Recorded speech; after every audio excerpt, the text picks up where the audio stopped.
Jangan lupa like, komen, dan subscribe channel YouTube TVRI Bengkulu dan nyalakan lonceng notifikasinya.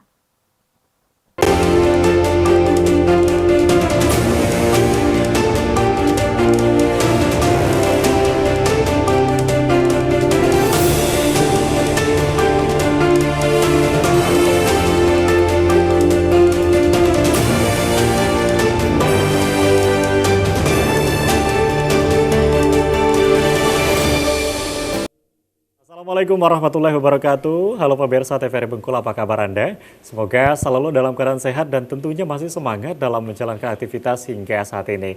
Nah pemirsa TVRI Bengkulu, seperti biasa kali ini kita akan membahas satu tema menarik masih berkaitan dengan pemilu. Dan tema kita pada hari ini membahas terkait dengan pemetaan APK atau alat peraga kampanye. Nah sebelum kita bahas, saya akan perkenalkan terlebih dahulu narasumber yang sudah hadir di studio TVRI Bengkulu kali ini. Sudah ada Anggi Stevenson selaku Komisioner KPU Kota Bengkulu. Selamat sore Bang Anggi, gimana kabarnya? Selamat sore, Assalamualaikum warahmatullahi wabarakatuh, Bung Afriko Zuri dan seluruh pemirsa TVRI dimanapun Anda berada. Keadaan Alhamdulillah sampai detik ini masih diberikan kesehatan. Alhamdulillah masih diberikan kesehatan, masih semangat ya untuk dalam mengawal tentunya proses demokrasi kita di 2024 ini. Selalu semangat, pantang mundur. Pantang mundur. Baik, dan pemirsa TVRI Bengkulu tentunya kali ini juga sudah dihadiri ini perwakilan dari pemuda. Tentunya sudah ada Franco Kurniawan selaku Presiden Mahasiswa Universitas Muhammadiyah. Assalamualaikum. Waalaikumsalam. Gimana kabarnya, sehat Franco? Alhamdulillah pada saat ini masih keadaan sehat walafiat. Masih dalam keadaan sehat walafiat ya. Jadi aktivitas di kampus aman? Alhamdulillah aman, terkendali, lancar. Apa kegiatan BEM sekarang? Kalau kegiatan BEM sekarang kan masa transisi juga. Nah, kita pergantian kepemimpinan yang baru, sekarang sudah masuki masa kampanye sekarang. Oke, artinya memang ini sejalan ya dengan tema kita pada hari ini, masa kampanye juga, dan terkait dengan tema kita juga membahas atau garis besarnya berkaitan dengan pemilu.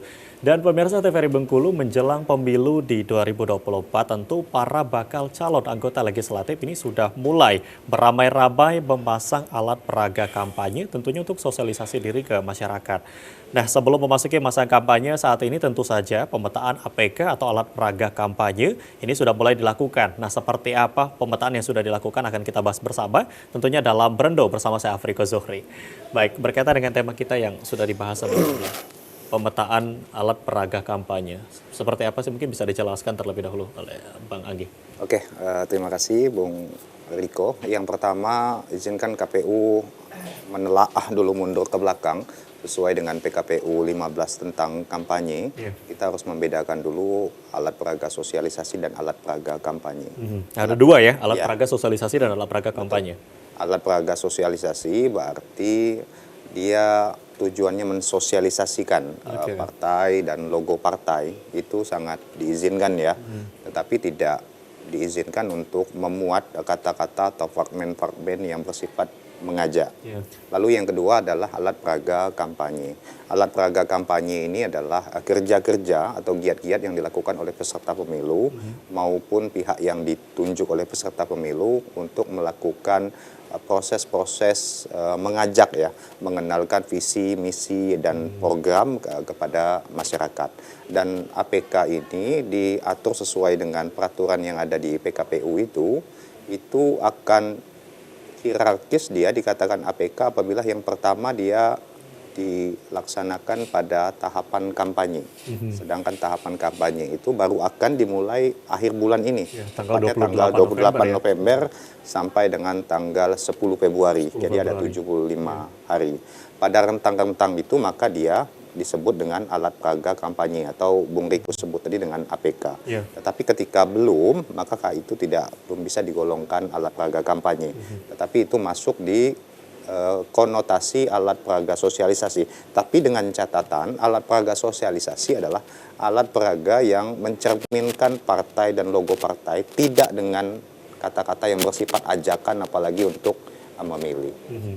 Oke, baik, artinya memang ada dua gitu ya dalam bentuk alat peraga ini sendiri. Yang pertama ada sosialisasi dan juga ada kampanye. Nah, sebelum kita bahas lanjut lebih dalam terkait dengan kampanye, mungkin dari Franco terlebih dahulu melihat saat ini sedang dilakukan pemetaan untuk alat peraga kampanye. Nah, kalau dari Franco sendiri seperti apa sih sebetulnya, seberapa penting sebetulnya alat peraga kampanye kalau dari Franco melihat? Baik, kalau kita untuk mengamati segi politik pada hari ini itu sangat luar biasa untuk kepentingannya.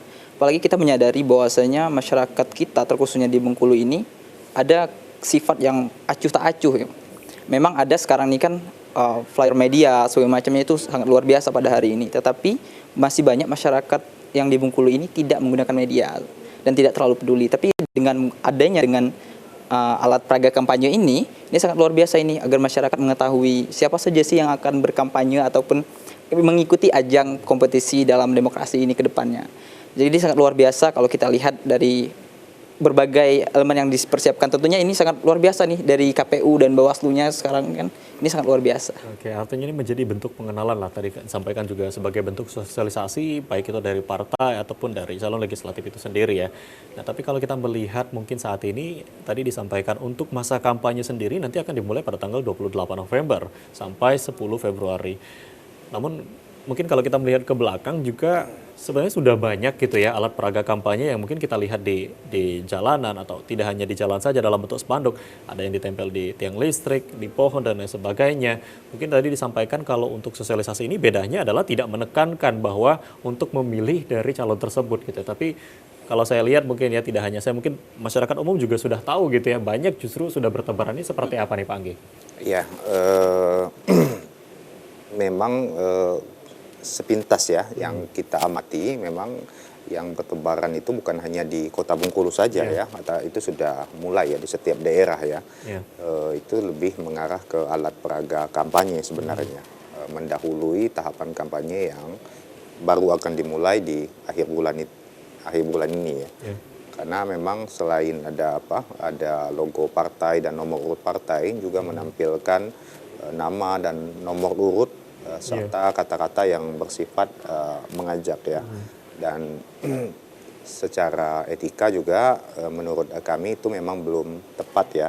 Apalagi yang kita amati banyak yang alat peraga sosialisasi ini itu dipasang di Kota Bengkulu itu sebelum kita tetapkan DCT. DCT sendiri baru keluar pada 4 tanggal November kemarin. 3 November dan diumumkan secara resmi dan publik itu di tanggal 4 Februari. Banyak yang terpasang jauh sebelum itu. Padahal sebelum kita menetapkan di tanggal 3 November itu, sebenarnya masih memungkinkan sih caleg-caleg ini berubah ya, nomor urut, dapil, atau partai sekalipun. Itu yang menurut kami dari KPU ya. Oke, baik. Nah, kalau kita melihat tadi disampaikan juga oleh Franco bahwasanya mungkin masyarakat yang acuh tak acuh, tapi juga untuk dalam segi peraga ini tidak hanya kita lihat mungkin spanduk atau mungkin yang bertebaran di jalan, tapi juga di media sosial saat ini juga sudah mulai menyebar gitu ya. Tidak hanya menampilkan sosok calonnya atau partainya, tetapi juga bahkan mereka mempromosikan atau apa yang akan mereka lakukan ke depan dan lain sebagainya. Ini seperti apa? Kalau dari Franco sendiri melihat gimana nih? Kalau saya kembali lagi yang kita ulas sedikit ya, mengenai yang seperti yang Abang Anggi sampaikan tadi, bahwasanya sebelum masa kampanye sudah banyak ibaratnya kan proses-proses politik ini sudah bertebaran. Salah satunya yang mungkin akan jadi PR juga dari pihak penyelenggara dalam pemilihan ini kan, bahwasanya masih banyak di posisi-posisi yang tidak tepat sebagai macamnya itu, seperti ada di depan kampus, padahal kan itu kan tempat yang sangat strategis, tidak boleh ibaratnya kan. Terus di tempat juga lembaga pemerintahan, kalau kita lihat secara detail dan seksama, bahkan di tempat peribadatan itu juga sudah mulai tersebar. Tapi memang pada saat ini mungkin belum ketemu secara langsung, dan juga menjadi perhatian juga untuk kita semuanya, bahwasanya masyarakat harus bisa menyadari bahwasanya itu kesalahan dari proses berkampanye. Kan? Nah, juga kita juga berkaca juga Bang, melalui media sosial pada saat ini juga semakin banyak bertebaran ibaratnya kan untuk proses perkampanyean. Dan menariknya pada hari ini nih, masyarakat sudah mulai mengenal lebih dekat ketika bermedia sosial dibandingkan dengan kampanye secara langsung seperti sosialisasi tadi semua macamnya. Ini harus juga diperhatikan nanti kan dari pihak penyelenggara nanti, bagaimana proses mengatur ketika adanya kampanye melalui media sosial ini.